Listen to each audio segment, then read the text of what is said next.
Coming in Hot is presented by Botano. The game starts now.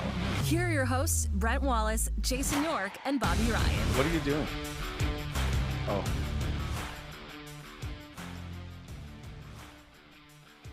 Hello, everybody. Welcome to Coming In On. I'm Brent Wallace, Jason York, and Bobby Ryan. We have arrived, and I mean by the nick of our skinny teeth. Yorkie was just on a plane, and Bobby is just trying to plug in a camera. God, we should have probably had a show about the setup of this thing. Yorkie, how was your trip? Pretty good. I actually rolled the dice and went on Flair Airlines. You heard about Flair, Wally? I literally just booked a flight last night. Yeah. Just so bring some money because you have to pay for water on the flight. But besides that, there's a reason you fly for $100. It's like water is extra, chips are extra, each bag of luggage is extra, carry-on's extra. So by the time you're all said and done, it's pretty well the same price as Air Canada. You're not saving any money. But the flight, you guys know they have jets, right? Just grab one of those. little PJ. Yeah. No, it was good. Yeah. Okay, Bobby. No, it was good. It was good. Big. I'm a real big fan of a Legionnaire, so I get it. I know what you're talking about. Very nice. I just booked a flight last night. Yeah, it's good. You know what? The airline's good, but no, I literally walked in the door, had my 5-minute greeting with my dog because you're gone for a while. The dog goes nuts. Settled her down. Got myself a copy and let's go. Let's do this. I said, Bobby's all set up. The setup looks unbelievable over there. Yeah, you like what I did with the wall behind me? we're getting there. We're getting there. Love it, eh? I'll give you a 7 right now on the setup. He's a minimalist. I'm pretty happy about this. Yeah, that's Clean it. lines. Yeah. Yep. There's still a camera to figure out, but we'll get to it. Hey, I will take this as a step. It's like we've gone through training camp, and now soon we will be into the regular season once the camera is set up. Okay. As this show, as always, brought to you by Botano.ca. Go to Botano.ca, download the all-new app, and get in and play the game. The game starts now. 100% welcome bonus when you deposit up to $100 and get that back. So go to Botano.ca. We will get to lock of the day, which is different today, gentlemen.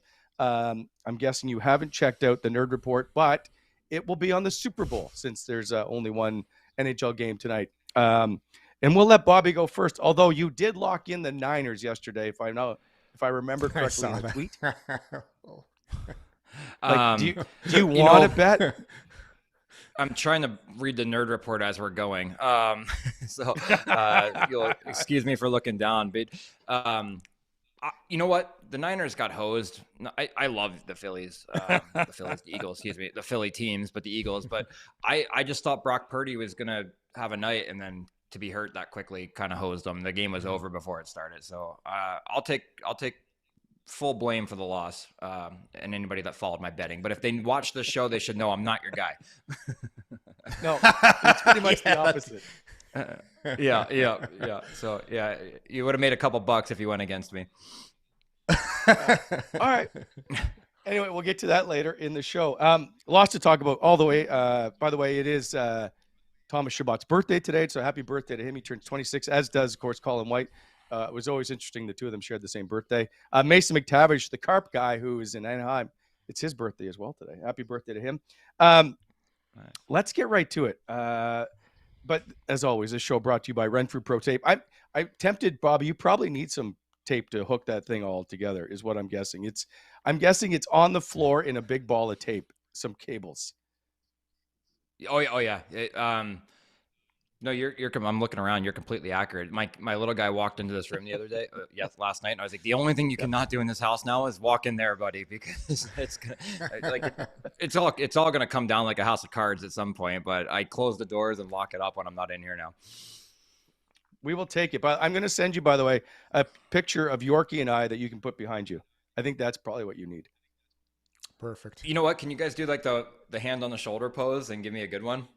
Yes. Like Wally stand I will behind get Yorkie, Daryl. Yes, Daryl's our good friend. I will get him to make this up and get it sent to you. Go to Renfrew Pro, renfrewpro.com. They are basically the original hockey tape. Renfrew Pro continuously evolves its products to ensure that every roll of tape optimizes performance regardless of the type of hockey stick you use. Also, they do have what's called shin pad tape. It is the noisiest tape known to man whenever you try to do an interview, and Chris Neal is taking that off his shin pads. It ruins every interview you could possibly do. Go to Renfrew Pro on Instagram. Free Tape Fridays. Renfrew Pro. Feel the game. The one with the green core. Available all major outlets, including Walmart. Okay. I guess we should start with Ridley Greig. He seems like to be, we call it the straw that stirs the drink, if you will. Okay, hold on. Are we making too big a deal of Ridley Greig? He comes in. They win 3 in a row. He looks really good. He played 14 minutes, 44 seconds. His face-off percentage, by the way, is number 1. In his draw is 61%. He's picked up 2 points, both assists, I think, on Claude Giroux goals. He's got 2.5 minutes on the power play. Bobby, are we making too big of a deal of one person in the lineup, or should we be talking about Claude Giroux, who is the NHL Player of the Week? I was going to say we should probably shift the focus to another player, but that is not to take away from the start that Ridley's had. It was a very, very nice weekend for the young man. Really, really, really good player to watch. I like his intensity. I like the way that he gets himself downhill towards the net a lot. And he has some composure in some areas that I think the Sens need it. So I like him a lot, but at the same time, I've seen all the tweets and everybody just saying to get this man a house in Ottawa. I'm like, hey guys, he's running on adrenaline. He's playing the Leafs and Montreal back to back. Give him, pump the brakes just a little bit, because all of a sudden he's going to have to play in Newark on Tuesday in a week or so.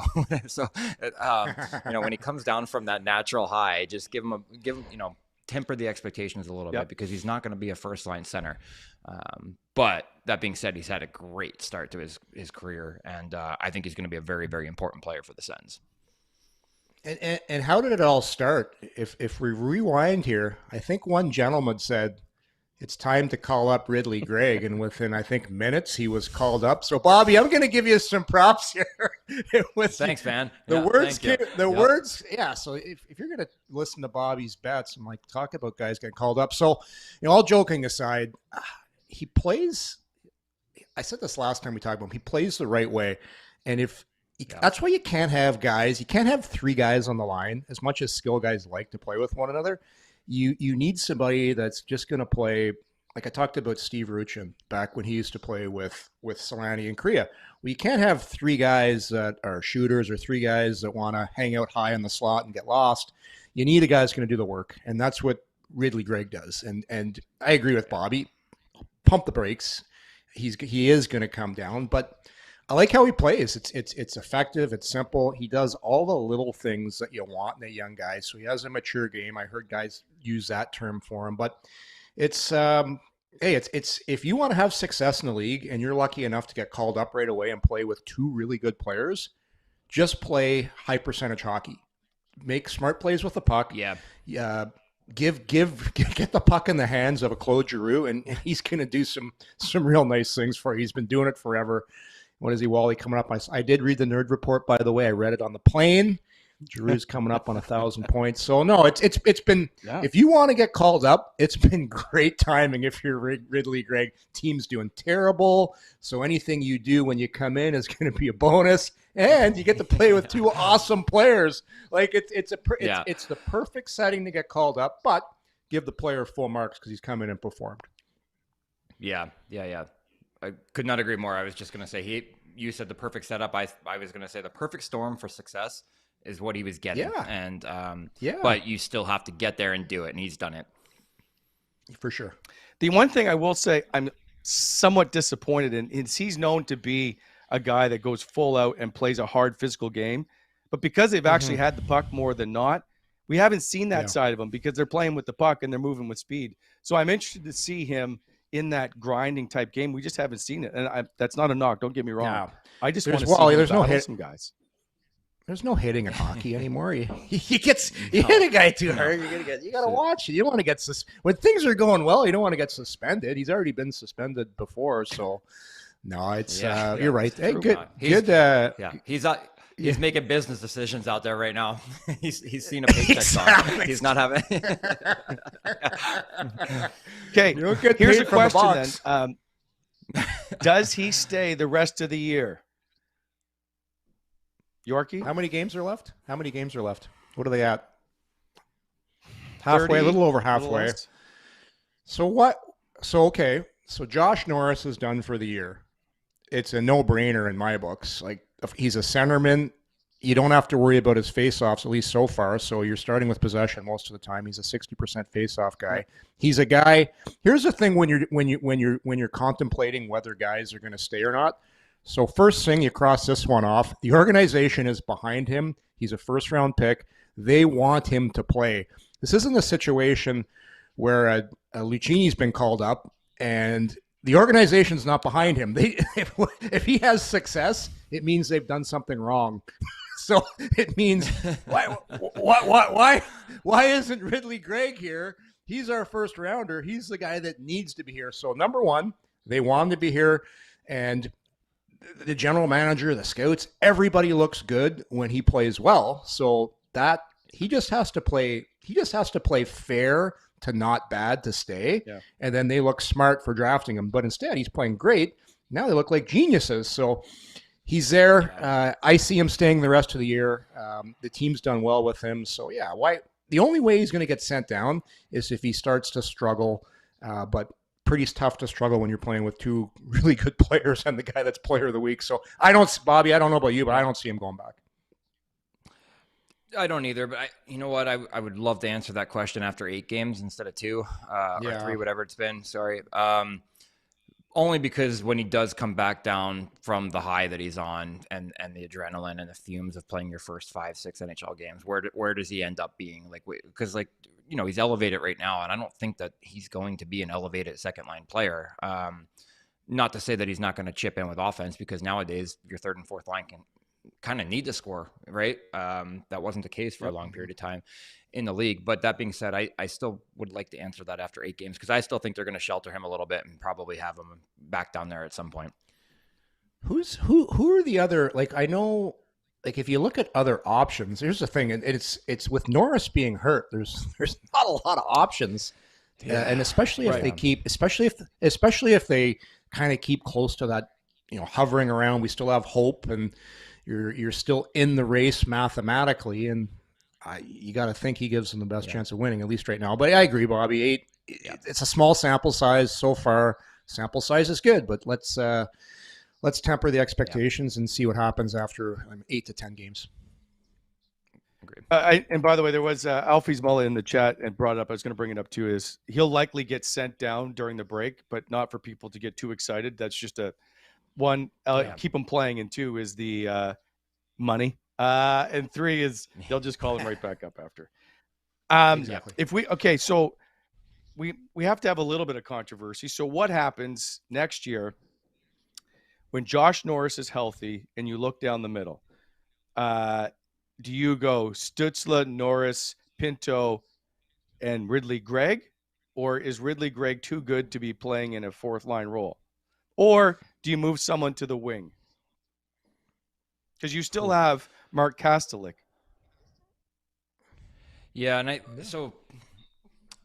I don't know what their projections are for Kastelik, but for me, he's a 13th forward. If you're going to have your 4 centers that you just named, right, and then you can plug and play him when he needs to, or a guy goes down or whatever. The problem is you're getting to a point looking at next year with 4 very, very good centermen. But who only plays 10 minutes, who only plays 8 some nights, where do you find the minutes? Do you take some from somebody else up the top? Because Stützle's got to play 18 to 20 the way he's playing, and the player he's becoming. So I would say that there will probably be a shift. And Ridley looks to me like a player that could very, very easily make that adjustment. Because he's I get the sense that he's a pretty cerebral player and can kind of play anywhere that you put him. So I just don't know. I don't know what you do with him and where you plug and play him at this point. But you got 4. It's a really nice problem to have. The Sens have not had this problem in a long period of time. So if you can start with those as your first 4 centers and maybe start the year with that, and you see how the minutes shake out, you go from there. Yeah, and also too, like, depending on how many games he finishes with when it's all said and done this year, he's going to more than likely be a rookie next year. And yeah, it's a long season. It's grinding. You got training camp. Who knows what's going to happen in the summer? They still have to address the blue line. I'm adamant, and I really believe this. To get something good, you're going to have to trade something. I'm not saying Ridley Greig is going to get traded, but they're going to have to do something to change how. Not him, but somebody else will be traded. Somebody else will be traded. Yeah. Somebody's going at the draft, and who knows who that's going to be. Do you trade Shane Pinto? Do you trade Shane? I wouldn't trade Shane Pinto. I like him. He's a right shot centerman. And you look at their top two. You got Stitz. They don't. Yeah, those guys are tough to come by, and he's shown he can score. So we'll see. This will play out. It's a very good problem to have. But one thing the Senators do have, they have a embarrassment of riches with young, talented forwards. And you get to the point where there's not going to be enough ice for everybody, and they still have to decide what they're going to do with DeBrincat, and that's another talented forward. So you got to give something really good to get something. That's not rocket science, and they need something really bad, and that's a top D, and they're going to have to pay for it. Whether it's draft picks, it's going to be probably a player because they got tons of forwards. But that problem will get solved once new ownership comes in. Depending on what they do with the staff, that'll get solved more than likely in the off season. So you don't have to worry about where you're slotting everybody right now. Right now, there's no issues because Norris is hurt. And then you revisit this in the summertime, and you make a far better decision and you're going to have way more dance partners with who you can make trades with come draft time. Yep. Agreed. I just want to I'm just going to ask you guys because you played the game, so I'm not trying to make a big deal of this, but in the olden days, like Yorkie and I, you wanted to have veterans down the middle. You wanted size, and you wanted guys who had played the game. Currently, these are the guys who have played, who are down the middle. Tim Stützle has 177 games. Ridley Greig, 3. Shane Pinto, 66. Dylan Gambrell has played 203. And Mark Kastelic, 59. Are they too new or too young down the middle of the ice right now? Do they need to put somebody in there? Does it really matter? If you add Josh Norris, you certainly change that a bit. Yeah, I don't think it matters if you're honest about where they are. If you have bigger, and a lot of people have bigger expectations. Let me change that, Bobby. Playoff. Okay. I'll say playoff team. Yep. No, I have no problem with those guys down the center if that's your group and you're trying to make playoffs and you're going to be a playoff team. Every one of them's got a little bit of bite to them, and that's all you want. That's like you can be undersized as a center, and it's not gonna change the dynamic of who is on the ice for you or what your line can do by any means because your center is a little undersized. Not at all. Yeah, I think they can be a playoff team next year with those center icemen if they address the blue line. Because again, I don't care how good your forwards are if you don't address the blue line. And the blue line will get better. Sanderson, believe it or not, is going to get better. As hard as that is to think, but you need another guy. You need a healthy Zoo, but they need another guy back there. But to me, I think they can be a playoff team next year with a couple little tweaks, bringing in a defenseman that's a real top 4 defenseman. And then I look 2 years from now, because 2 years from now, that's Tim Stützle's 5th year in the league. Pinto's now 3rd year in the league. Everybody's got more experience, and I think they could, with everything falling into place. Don't forget, like injuries are you never know with injuries. But if I forecast 2 years from now with this core, I think that's when they can win a couple of rounds in the playoffs. And who knows, once you get in, but man, they've got a nice starting base, great forwards, a few good D, add a few more, and then also too, we got to figure out who the goalie's going to be. So that's another one. That's another one. But we'll see what happens with the rest of this year. See how Forsberg plays, and then go from there. But for me, it's 2 years from now when this team's going to do some damage. Agreed. Goaltending is on page 3, Yorkie, so just hold off a second. Yeah, I got you. I want to get to I want to get to Claude Giroux. One is I don't know that we've given him enough attention this season. We've just kind of talked about Brady Tkachuk and Tim Stützle, rightfully so, and Drake Batherson for other reasons, and maybe Alex DeBrincat because we're waiting for him to explode. But like Claude Giroux quietly has gone about and put together a really good season. In fact, I think he's like 0.96 points per game. Yeah, which is the most, which would be his best season in 4 years. Since the beginning of the season, the beginning of January 1st, 13 games, he leads all Senators in scoring. 4 goals, 11 points, or 11 assists, 15 points. He's been really, really good. And it's not Ridley Greig that's caused this issue. Are we okay with, giving a little bit more props to Claude Giroux? Because there was a concern coming in that he was old, that perhaps he didn't have the same foot speed anymore. This guy just flat out plays, and he continues to play. Like, he is 7 points from being tying Phil Kessel for 100th all-time in NHL scoring. 100th. He's been amazingly consistent throughout his career. And by the way, 1 hat trick, which blows my mind when you think of all the points he's put up.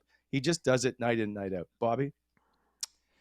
Yeah, I'm completely comfortable giving him more credit. But you don't get to 1,000 points if you're not collecting them everywhere you've been. And obviously he was in Philly for a long time and just continuously put up, It was in the Hart conversation a few times over the years, but you don't forget how to make plays. The flippers are a little slower than they used to be. We've all been there, but at the same time, this guy has been a power play player for his entire career. He finds ways to get it done. So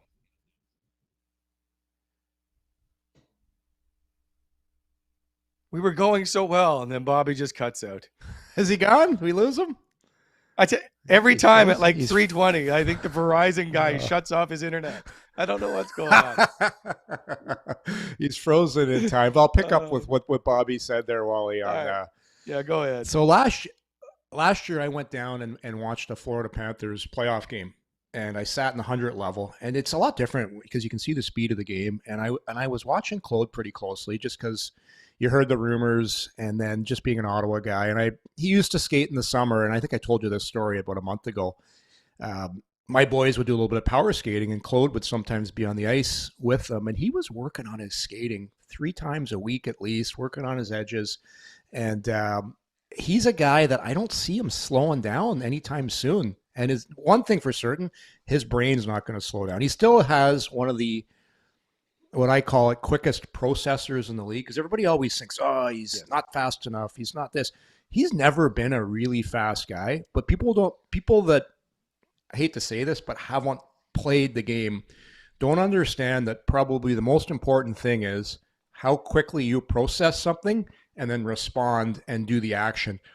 Claude's probably top 10 in the league at doing that, because you can't, it's tough to play in this league if you're not a super fast guy. But he still makes it look pretty easy when he has the puck. That's because his ability to assess situations and then do the usual right play is uncanny. And that's why he's been so good for so long. He just processes the game so well, so smartly, and obviously has the skills to do it. But no, we've talked about him a lot on this show. Have we given him enough credit? Probably not. But it's just, he's been a great player for a long time. So for me, I'm not surprised. Saw him play last year live, and he was one of the best players on the ice for the Florida Panthers on a very good playoff team last year. They did lose, but I was watching him ice level, and I'm like, this guy still has it, and he's proven it again this year. So it's a real nice story. Welcome back, Bobby. Hey, yeah, Bobby. I was just going to say, I'm not even going to finish my thought because I was pumping his tires, and evidently the internet didn't like it. So we'll move on. We even lost your microphone now. It's even different. We will get that back. Oh, no. Alex will talk to you. Okay. Before we do that, let's just go. This show is just hanging on by a thread right now, it seems. Go to BEI is one of our sponsors. Bonisher Excavating Inc. BonisherExcavating.com, helping to shape the Ottawa Valley. Equipment rentals, aggregate, topsoil sales, highway maintenance. they are the ones to look for in the Ottawa Valley.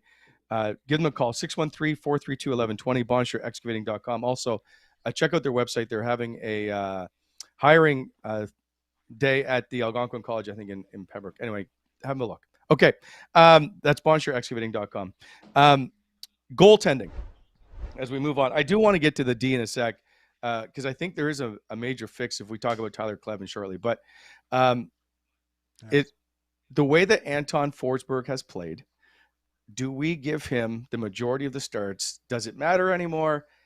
He has looked really good of late. Now, there was talk early on that Cam Talbot was the guy and that Forsberg, they switch back and forth. But if you look at his play over the last 3 games, he looks really good. Do you give Cam Talbot a little bit of a rest now and give Anton Forsberg, if you compare the last 8 starts, Forsberg is .290 and a .902 save percentage, 2 shutouts. Cam Talbot was a .350 goals against and an .875 save percentage. Jason York, has Anton Forsberg earned more starts down the stretch here? Well, Wally, you and I think we discussed this last week about him playing back-to-back. And you're like, is he really going to play back-to-backs? I'm like, yeah. If they want to win, he's going to play back-to-back. He gives them their best. He gives them their best chance of winning right now. And if you're the coaching staff, if you're DJ Smith, and you're trying to scratch and claw your way back into this playoff race, you got no choice but to play the best guy. So you play him again. He's hot right now. And then Talbot will get back in there eventually. But I see no reason why Forsberg starts the next game. Hey, and if he doesn't play well, then you take him out. He's not the clear-cut number one, but he's hot right now. He's hot right now, so you play him. Yep. And you stop playing him until he's not hot anymore. It's as simple as that for me, because neither one of these guys has said we're the number one goalie. Yeah, I agree with that, and I think a lot gets talked about players and being creatures of habit and superstitious. Coaches are way worse, so they're going to ride that hot hand and right until the wheels fall off. So for me, he's going to start every game right now. I just don't see any other reason that you would switch that. And DJ is probably sitting there thinking the same exact thing. Is it tough when you are in no man's land, for lack of a better term, of you're too far out really to be the lottery pick or really in a top 5, and you're too far out to be a playoff team? You're just going to kind of grind your away here down the stretch. And Bobby, I know you've gone through it. Yeah. Is it tough mentally to be in this particular spot? Again, another question. I would love in 8 to 10 games, but right now there's a little bit of hope and a little bit of feeling like they can just scratch and claw to get there still. But any kind of slide at this point in the season it means that you're going to be drafting in the earlier first round. So yes, in 8 to 10 games from now, I think that they're going to have to really decide what they're going to be, and that's like, nobody wants to finish 18th in the league because you're not getting a good draft pick at 12 to 15, right? You're not making the playoffs, so you're not getting revenue. It is a hard place, and it's a hard place for the entire organization at this point. But again, give me 8 to 10 more games, and then I'll give you a very, very accurate answer of probably to what's going on to those guys in their minds every night. Yeah. Right now they're just coming off beating Toronto and being totally ecstatic, and then putting the boots to the Montreal Canadiens, and they win another game here. Tomorrow they play Montreal. This team's they're up on a cloud right now. When you're in the NHL, you live day by day. You don't really think too far ahead. Yeah, sure, you look at who the games are coming, but it's day by day, especially when you're young. Your emotions are up, then they're down. Right now they're up. Right now they're high, and they're probably all thinking, hey, we got a shot here. We win a few more games here. Washington just lost yesterday. They got a bunch of games in hand on Washington. So they're thinking, hey, we got a shot here. And they could give a rat's ass about the draft. Nobody in that room wants to have – sure, they'll all say down the road, yeah, it'd be great to have a great player. But when you bring in a great player, he's taking someone's job right away. So they especially if you're a top 6 guy, or it's – I don't know about you, Bobby, but I didn't want some hotshot first overall pick coming in, especially if it was a defenseman. Exactly. I was happy. I was happy with my job. I was happy with my minutes. So they're not thinking about it. sure, would Dorian want to be picking high in the draft? No, he wants to win right now. The coaching staff, they don't care about the draft. They want to win because there's so much change coming. There's new ownership coming, and they want to win. They want to get in, and I would say that draft is the furthest thing away from anyone's mind. And that's the thing. I will say, Michael Gribben in the chat just said, is getting more of a winning culture worth it for the rest of the season? And it goes back to that, Yorkie, as you talk about the guys in the room and the coaching staff. We talk about tanking, don't want to tank. It's the management. No. If they do want, they're the ones. And so the players, you guys don't want a new guy coming in. He takes your job. So you guys just want to win now. And I think that gets lost on certain people of no one in that room ever wants to tank. No one. Never. It's they don't even know half the guys who are in this draft on all these lists. Yeah, sure. They know who Bedard is, but they probably really don't know who anybody else is. At least when I was playing, I'm like, I didn't pay any attention to the draft. You're so focused and so busy on yourself.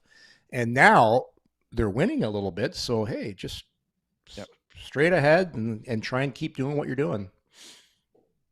Yeah. I always find it funny how they used to think that we wanted to go into the locker room and ask players, hey, you looking forward to possibly winning Brian Berard of winning Berard or Connor Bedard or like getting one of these players? Like, no, nobody wants to answer that question. I always just joke at this nonsense.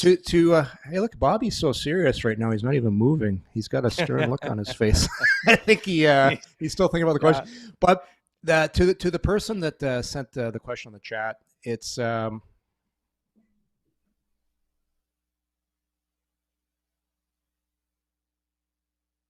wait, how do I lose two guys?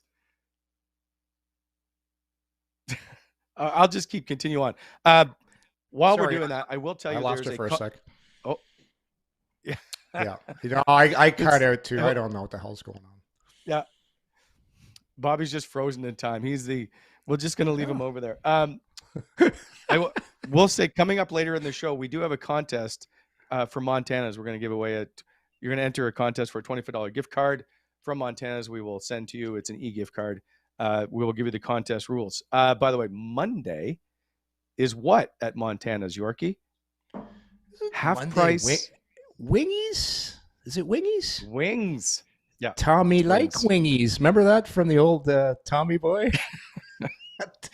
Yes. One of my favorite movies of all. Oh, I loved Chris Farley. What a beauty. I don't know what's going on with Bobby. He'll be back. But since we could, thank God we still have you because I need the D because we're going to move on to the D. Yes. And that is Tyler Kleven is in North Dakota. Now the Sens wanted him to come out last year. He wanted to go back and play another year. He's 6'5". He is a left-handed shot. If we put him on the left side alongside Jake Sanderson and Thomas Chabot, that is a bona fide great left side. Artem Zub, by the way, who's expected to come back just after the break. Excuse me, and JBD, perhaps. You just need one more, and that's a solid top six. Well, it should be a solid top six. Tyler Kleven, the people that don't know, I think he just got a 2-game suspension. It's because I think he's just outplayed playing in the college. He's so big, he's so physical, he's ready to make the jump. I'm excited to see what he can do, and hopefully, unfortunately, his North Dakota is not as strong as they usually are, so his season should end sooner, which would put him up in Ottawa sooner. I look forward to him being on the blue line. So Wally, what I've been told by people in the organization is he is going to be exactly what the Ottawa Senators need with the current makeup of their defense. So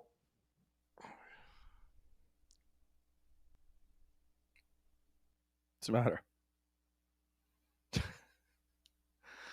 What is Yorkie doing? I don't get paid enough to just babysit these two. So let me finish.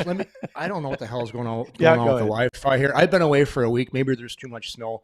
But just to finish that thought on Kleven, what I've been told is, and from watching him a little bit after Mendez spoke to him, I got a chance to see him a little bit. he's going to be exactly what they need in the future. And what I said earlier about looking at this team 2 years from now, so he's going to need probably get some games at the end of this season. Next year will be his full rookie year. There's going to be an adjustment period for Kleven. There always is. What's happening this year with Jake Sanderson is an anomaly. It doesn't happen. It doesn't happen. So especially if you're a big guy that's physical, your main thing is being a shutdown guy. It's going to take reps. It's going to take time. But what I've been told is he's going to be able to adjust pretty quickly. So imagine him coming in, getting his feet wet late in the year here, maybe getting a few games. And then next year, full year, get used to the league. And where is he the following year? That's why I really believe part of this defense situation could solve itself with there's one of your bodies, and then you have another defenseman who they sign long-term, right shot defenseman that's at a, not too old, but can be with you for maybe 3 to 4 years. This team could be really good to complement that great group of forwards they have, who 2 years from now are going to be even that much better because all of those guys like Stützle and Tkachuk and Batherson and Norris and Pinto, all of these guys 2 years from now are going to be really, really good players once they take a few more laps around the league. So I'm excited because they've got a great core. Add Kleven, add a defenseman, add a goaltender, and just think about what this team's going to be 2 years from now. So people just got a little too ahead of themselves this summer. I get it. We talked about this before with the additions, but hey, a defenseman's coming that from everything we were hearing and what's said, he should be a really good one and exactly what they need in being a big, strong, tough defenseman. And I look forward to them being able to get it because cap isn't an issue. There really isn't going to be too many issues. They're going to have to move Zaitsev or do something with that contract. I get it. Yeah. Then they're not tied to Holden. They're not tied to Hammond. It's a perfect chance. But I also think they're going to need to have a goaltender. And it's adequate goaltending, but it's not good enough. No, it hasn't been. It's too bad because you see Forsberg in spurts, man. He's so good, and he's not that old. Yep. He's a guy you could have for a while, but even him, like he hasn't been in the league that long. Like how many games? I don't have his stats in front of me, but it's not like he's a super veteran that's been in the league forever. Like he's a late bloomer, right? It's under 200 games for sure.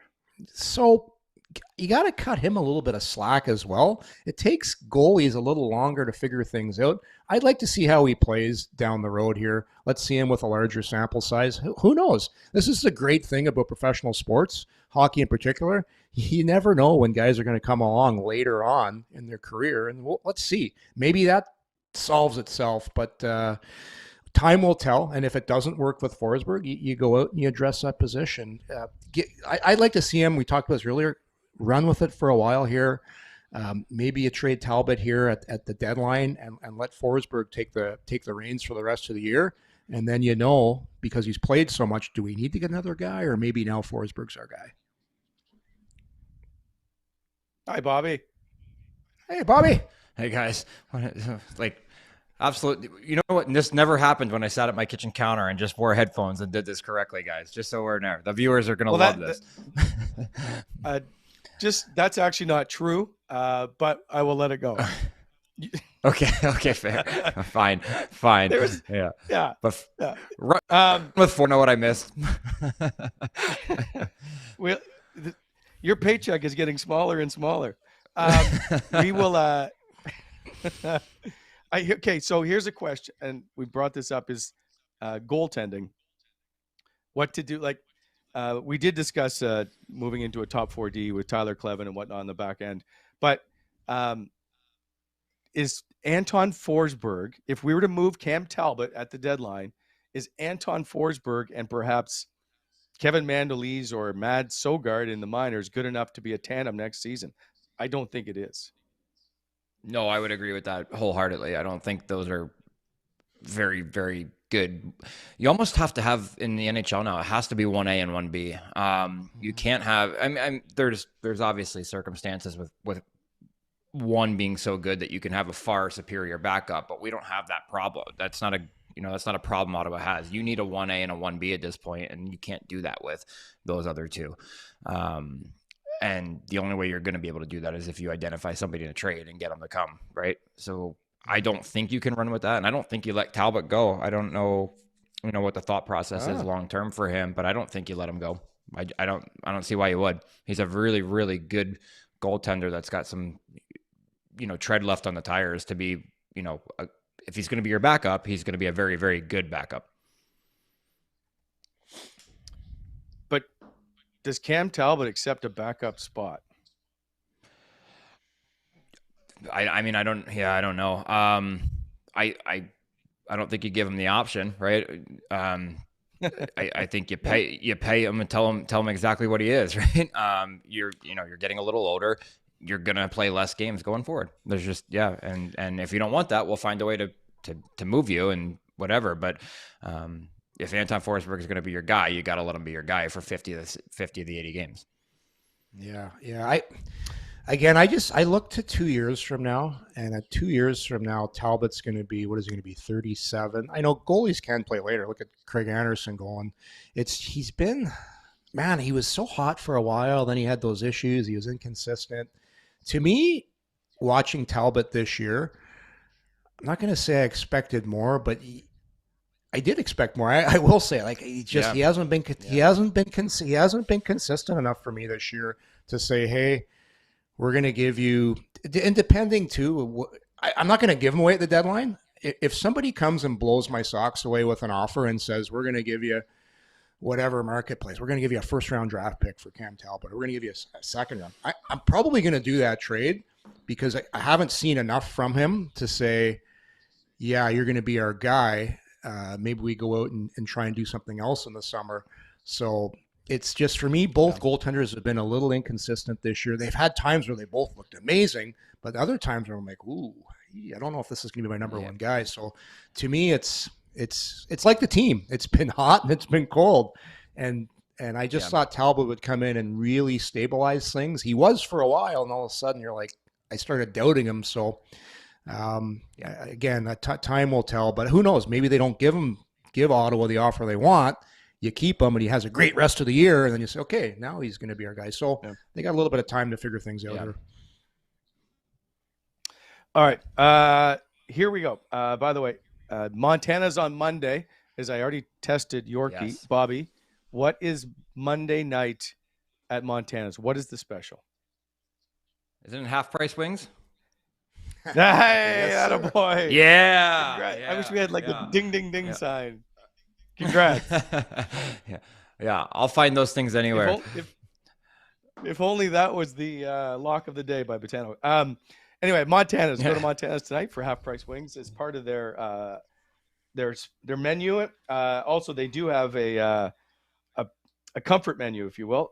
Includes like smoky double beef bake, buttermilk fried chicken, spinach dip, pot roast soup, mac and cheese, chipotle firecracker burger, and of course a good Molson Canadian. If you're there, if you go in and enjoy the comfort menu in a Molson, you can enter for a trip to the NHL Awards in Nashville or a Molson branded NHL fridge. Now, here's what I said earlier. We're going to do a contest for a $25 gift card. So it's going to be posted here on Twitter within the hour. If you go and you see it on our Twitter page and on our Instagram page, just have to tag some friends, and follow Montana's socials and ours, and you are entered. We'll tell you on Thursday. We'll announce the winner for a $25 gift card for Montana's. We have some other ones. We'll be giving one away each week, which includes a $100 gift card later, but you have to go into Montana's and take a picture. But anyway, we'll get to all that later. Okay, so now I would like to get to lock of the day, because I don't know how long we have Bobby's internet up for, because who knows. So while it seems to be working, it should be pointed out, I go to botano.ca where the game starts now. You can also bet, by the way, if you want, on Belleville Senator games. They've got it all there.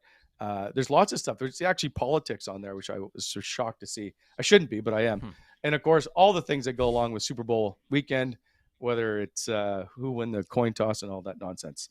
So here are the records, by the way. And, Bobby, I did pick for you last week the Leaf game and the Montreal game, and I lost the Leaf game for you, but won the Montreal. I picked the Sens to beat Montreal. So you're 5-8. So you're 500. Okay. With me. All right. Okay, Well, so I should probably just keep rolling with you then. Yeah. Yeah, probably. Yorkie continues to be out in front at 11-2. All right, so we know that Patrick Mahomes is basically on one leg. Bobby, you made a terrible choice in saying the Niners were going to win. Who do you pick to? And I should point out, you're a Philadelphia guy for the most part.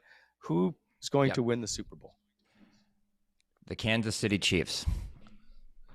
It doesn't. Wow. I mean, I just think. I think they've been there too many times to not get it right. I think Mahomes has got 2 full weeks to be on, hit both legs, I guess is the way you put it, hobbling around. But I think that he'll be rested. Travis Kelce will be rested. Their offenses, they're just they're too potent, and they've been like the Super Bowls are always underwhelming with points, right? For the most part. And you need a team that can score at will to win. I think that's them. So I'm taking them. And I took a beating on Twitter yesterday for not picking a Philly team, but I'm going to do it again. I'm going to do it one more time. They're like, you're not Bobby Ryan from Cherry Hill, New Jersey. People hated it. But I love Mahomes, man. I love the Chiefs. Yeah. I love Patrick Mahomes. I love Patrick Mahomes too. To me, he's the most exciting player in the NFL to watch. But I think he damaged that ankle worse. He came down on it a couple times in that game. And, I think he's really going to be hurting this week. I'd like to fast forward to see how his health is right before the game. And they're missing all those wide receivers. That they should have lost that game. They got some really fortunate calls. So too did Cincinnati. But anyhow, they squeaked by them. I'm taking Philadelphia. I just think Philadelphia, they're healthy. And at this time of year, health is most important. So, put me down for Philly. I just don't think Mahomes is going to be healthy enough with that ankle to recover by then. You know what, man? Later on, I keep losing. We're going to start playing rock, paper, scissors for $50 a pop here. So I need this one to go my way. Later on, we'll do the score and see if we can even that up. And by the way, Philadelphia is the odds-on favorite to win this one. I just think they look too good. They just seem to be too complete right now, and they have been all season. And their quarterback is healthy. I think that's a huge part to me. But But I'll entertain you, Bobby. I just don't think. I think Cincinnati should have won that game last night. I thought for sure you were going. I love that you're doubling down on KC. That's commitment. You gotta ride. I'm gonna ride it, man. I'm riding it. You never bet against Patrick Mahomes. You just don't do it. Yeah. Hey, fair enough. It's been great. Wally, who you taking? Who you taking? Who you taking? You got to make a Super Bowl pick. Because it pains me. I'm a Dallas fan, but I have a friend who I'm sure this will get some attention. I have a friend who's a cheerleader on the Philadelphia Eagles team, who actually at one point babysat our kids. So I will pick the Philadelphia Eagles. She used to be a cheerleader with the Red Blacks as well. So what's her Twitter handle? Tell the boys. She married the third string quarterback of the Red Blacks. So there you go. No way. Oh, no way. Okay. Small world. Yeah. Awesome. Anyway, so I will take Philadelphia, and it pains me because I hate the Eagles for the most part. Okay. 2 Philly, 1 KC. Yeah. And I always would listen to Yorkie over Bobby pick any day. No, I don't know anything about football. Yeah, thanks, I don't know anything about football. I will take the 5th on football. All I'm looking at is health, and I'm like, man, I can't believe they won because he won on one leg. So who knows? Maybe he can do it again. We'll see. The refs gave him that late call. He'll do it again. Yeah, that was a tough call. Yeah. Anyway. All right, boys, we are back tomorrow, 3 p.m. Eastern live. So, Bobby, if you could perhaps, I don't know, plug your laptop in today or charge phone. I don't know. Maybe get the mouse to run a little extra in the wheel. I did a podcast right before I got on and everything went well. So I logged back, like nothing's moving. I'm not moving a thing. So I got to get out of here and dance my way out of here. Yeah. Someone asked early on, and I apologize because I can't find it now. Which team do you cheer for when you watch hockey, Bobby? Do you still cheer for Ottawa or Detroit or Anaheim? Do you have an NHL team? I don't. I would say that, I don't have a team. I cheer for the guys that I know. So if I'm watching Detroit, I'll cheer for Detroit. If I'm watching Ottawa, I'll cheer for Ottawa. Just more personal relationships than teams in general. And then when you're trying to be impartial and you're trying to judge so that we can do what we're doing now, I think you skew the lines a little bit. So I don't root for any particular team. Yeah. All my buddies are coaches now. So whoever that's a I gotta say, I'm happy to see what Boston's doing. I know buddies with Joe Sacco, buddies with John Gruden. I know Monty a little bit, so happy to see what those guys are doing. They're doing a great job. So for me, I'm the same. It's who you know. I do like to see Ottawa win. Living here, it's great for the city, and it's great for businesses, great for people. So yeah, it's more relationships. If I know a guy there who's a coach, that's because his job's dependent on it, right? So I'll usually cheer for guys I know that are coaching.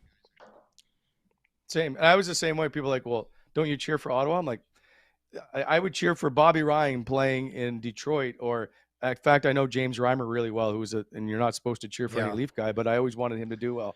Like a lot of those, if you meet them and they go to certain teams or off to different teams, you still cheer for them to do well. And so I was always the same way. Would I like to see Ottawa players win? Absolutely. But it was never the case of, I want to see an Ottawa Stanley Cup. I just wanted those guys to have success. So, all right, that's it for now. We'll be back tomorrow. If you've got questions, send them out on Twitter if you want, or just DM me and I'll ask the boys tomorrow. Also, that Twitter contest for Montana should be up shortly.